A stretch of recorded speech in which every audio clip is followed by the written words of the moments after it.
It has been a rough year for the West Virginia Mountaineers football team so far in 2022 as they sit at 3-6 on the season. And with the recent news of Dante Steele's breaking the all-time sack yards lost record in West Virginia, it got me thinking, where does the Steeles family stack up amongst the other families that have played at West Virginia University? I decided to put together a list of the top 4 football families to ever lace them up for the West Virginia Mountaineers football team. So pull up a chair, sit back, relax, and let's talk about it.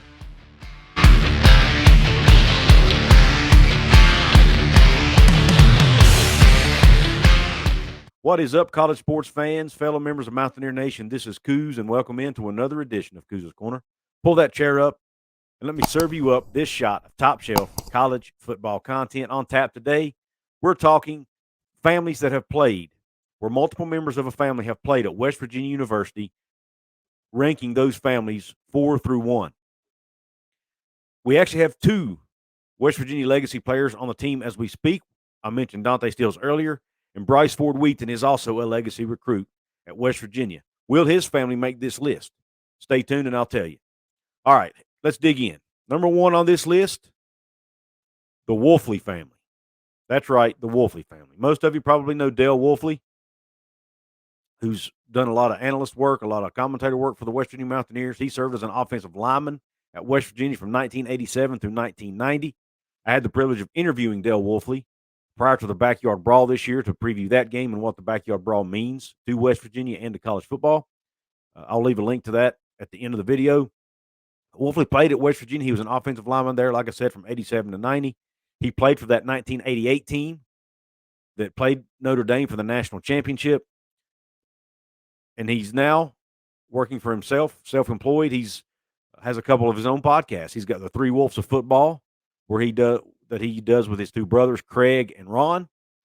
And then he also does the Mountaineer Legends pregame show before every game with several other former Mountaineer legends. Speaking of his brother Ron, he's also on this list. Ron Wolfley played at West Virginia from 1981 to 1984 and was a fullback. He's one of the top fullbacks in the history of West Virginia football, and he helped usher in the Don Nehlen era at West Virginia. He is 7th all-time in rushing among fullbacks at WVU.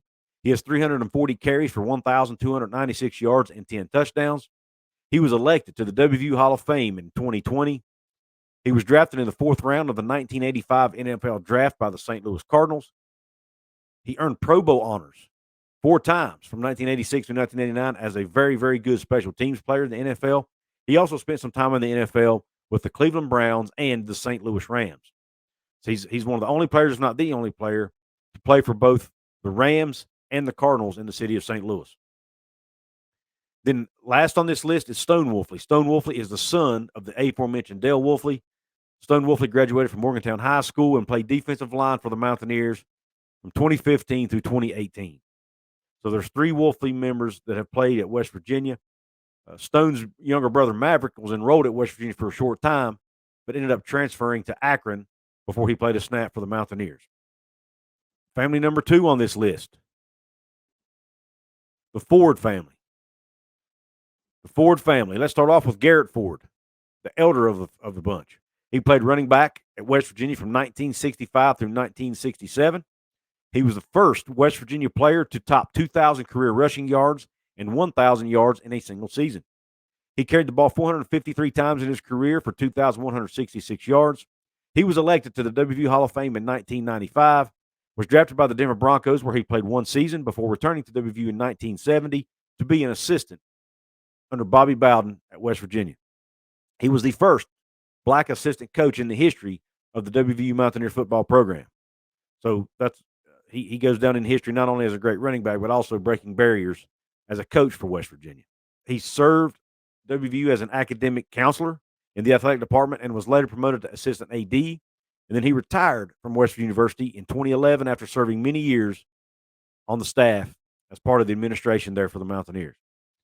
Garrett Ford, as far as a player goes, he's 16th all-time in rushing yards at West Virginia University with that 2,166-yard number that I mentioned earlier. Now, his son, Garrett Ford Jr., also played at West Virginia from 1989 to 1992, and he was also a running back. Now, in his career, Garrett Ford Jr. carried the ball 325 times for 1,627 yards and 12 touchdowns. Also caught 25 passes for 168 yards. Ford Jr. also returned 18 kicks for the Mountaineers for 386 yards in kick returns. The Ford family also includes the young man I mentioned earlier who's playing for the Mountaineers today, Bryce Ford-Wheaton. Bryce Ford-Wheaton is the grandson of Garrett Ford and the nephew of Garrett Ford Jr. He started as a wide receiver for West Virginia in 2019 through the present day. He's caught 132 balls for 1,797 yards and 14 touchdowns. He's currently tied for 13th all-time at WVU in receptions, 17th in receiving touchdowns, and 20th all-time in receiving yards. So he will go down as a very, very good receiver for the Mountaineers when his career is over. And he actually has a chance before the year's over because, remember, they still have 3 games left. He has a chance to get into the top 10 in both receiving touchdowns and receptions for his career at West Virginia by the end of this season. Family number 3, or number 2, I guess you could say, on this list, if you're doing it in order here from 4 to 1. Family number 2, the White family. The White family, let's start off with Karan White. Karan White was a wide receiver at West Virginia from 2015 through 2017, had 124 receptions for 1,862 yards and 17 touchdowns, 18th all-time in receiving yards at West Virginia, tied for 10th all-time in receiving touchdowns, and 17th all-time in receptions in his 3 seasons wearing the old gold and blue. Obviously played under Dana Holgorsen here and made some really big catches for the Mountaineers. I remember a game-winning catch he made against Texas Tech. I think it may have been in the 2017 season in a big comeback, come from behind win the Mountaineers had over the Red Raiders. Karan White was not drafted in the NFL. He did sign as an undrafted free agent, but was later cut from the team and is no longer playing in the NFL as far as I know. Now, you can correct me if I'm wrong in the comment section. And also, let me know in the comment section, folks, who do you think? Is there a family I'm leaving out of this? What do you think about these top 4 families? Is there another family, like I said, that I've forgotten? Or it should be on this list? Next, for the White family, you've got Kaiser White. Kaiser White was a safety at West Virginia in 2016 and 2017. Had a very successful career at West Virginia. Had 113 solo tackles, 152 total tackles, 14 and a half tackles for loss, 4 sacks, 3 interceptions, 9 passes defended, and 2 fumble recoveries. Kaiser White was drafted in the 4th round of the NFL draft in 2018 by the LA Chargers, and he is now playing a linebacker for the Philadelphia Eagles and having a great season for the Eagles this year. And so far had a very successful NFL career. And those stats, remember, those stats he put up were only in 2 seasons at West Virginia. Had he been here 4 years, he could have been, really high on the statistical list for a lot of those categories. Last but not least, the White family, the one we all know and love probably the most, Kevin White. Kevin White, one of the best receivers to ever lace him up at West Virginia. Played here from 2013 through 2014, once again, only 2 seasons. Had 144 catches for 1,954 yards and 15 touchdowns. But his breakout season, and the one season we will all remember, will go down in West Virginia history as one of the best seasons ever by a wide receiver. In 2014, Kevin White had 109 catches for 1,447 yards and 10 touchdowns. He was a finalist that year for the Biletnikoff Award. He was a first-team All-Big 12 selection and a second-team All-American for the Mountaineers. He was a 7th pick in the first round of the 2015 NFL Draft by the Chicago Bears. Injuries have plagued him through most of his NFL career, which has kept him from reaching his potential. But he has spent time in the NFL with also the Arizona Cardinals and the San Francisco 49ers. And today, he's playing for the New Orleans Saints. But unfortunately, his injuries just keep derailing him. But hopefully, he will eventually break through and have a great career in the NFL. And even with the injuries, he's made a lot of money and done well for himself. But I'm sure as a competitor, he wants to prove what he can do on that football field. And then last but not least, as you can all expect, the number 1 family in West Virginia football history would be the Steeles family. First, let's start off with Gary Steeles. Gary Steeles was a linebacker at West Virginia from 1996 through 1998. Had 109 solo tackles, 159 total tackles, 18 tackles for loss, 26 sacks, 4 forced fumbles, 8 pass breakups. He's 3rd in West Virginia history in sacks, 4th in school history in sack yards with 148. He was drafted in the 3rd round of the 1999 NFL Draft by the Kansas City Chiefs. Spent 10 years in the NFL, also playing some for the Baltimore Ravens and the St. Louis Rams. So a very successful and long NFL career for Gary Steeles. Now, number 2 is the Steeles family. Darius Steeles played defensive line for the Mountaineers from 2017 through 2020. Had 48 solo tackles, 84 total tackles, 25.5 tackles for loss, 102 tackles for loss yards, 11.5 sacks, 70 sack yards, 1 interception, 1 forced fumble, 2 pass breakups. Was a consensus All-American at West Virginia, one of the few in West Virginia history. He's 25th all-time in tackles for loss, 17th all-time in school history in tackles for lost yards, 25th in sacks, and 19th in sack yards. He went undrafted in the 2021 NFL Draft, was signed as an undrafted free agent with the Raiders.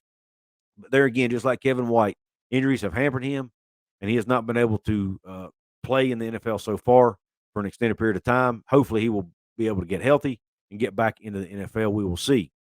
And then last but not least, Dante Stills. The aforementioned Dante Stills, he will go down as one of the top defensive linemen in the history of this program. Listen to this stat line of where he ranks. 81. First off, he started at West Virginia 2018. He has 81 solo tackles, 132 total tackles, 51.5 tackles for loss, 244 tackles for lost yards, 22.5 sacks, 171 sack yards, 1 interception, 5 forced fumbles, 4 pass breakups, and not only that, he has 2 blocked kicks in his career. He now owns the record for most sack yards in school history. He also owns the record for tackles for loss in school history and tackles for lost yards. He's 5th all-time in sacks. He also has 2 blocked kicks. Like I said, he's one of only 7 players to have more than one of those in his career. And like I said, he will almost certainly go down as one of the most successful defensive linemen in school history, as he already owns a couple records. So just a very successful career for Dante. And that story is really unique because West Virginia was not really pursuing his brother Darius very hard. Darius went under recruited at West Virginia, but Dana Holgorsen and his staff knew if they could get Dante or if they could get Darius on board, it might help them land Dante because Dante was a very highly touted recruit. So they ended up recruiting Darius as well and signing him. And then Dante followed, and both of them went on to have very successful careers. I think with Darius, Darius' stats really don't tell the whole story. Yes, he's not ranked real high in school history in a lot of categories, but Darius got double teamed a lot, which hurt his stat line. And let's not forget, both of these guys have played on teams that just have not been very good. So, that has probably hindered them as well. Had they been on more successful teams, those numbers could even be better for each of those young men. So there's the top 4 families I have ranked in order from 4 to 1. In the comments any other families that I may have missed. If you want to support my channel here, you can do so financially. You can do so by checking out my merch store, buying you a polo, buying you a hoodie, buying you a beanie to cover up your head in the wintertime, get you a ball cap, a lot of different items over there, get you a coffee mug, a travel mug, mouse pads, iPhone cases, you name it, I've got it over there. Go check out my merch store. You can become a member of my channel, take advantage of several perks. One of those perks is special member shout-outs. I want to give a shout-out to Robert Borkert and Outlaw of College Football, 2 of my channel members. Appreciate your support, guys.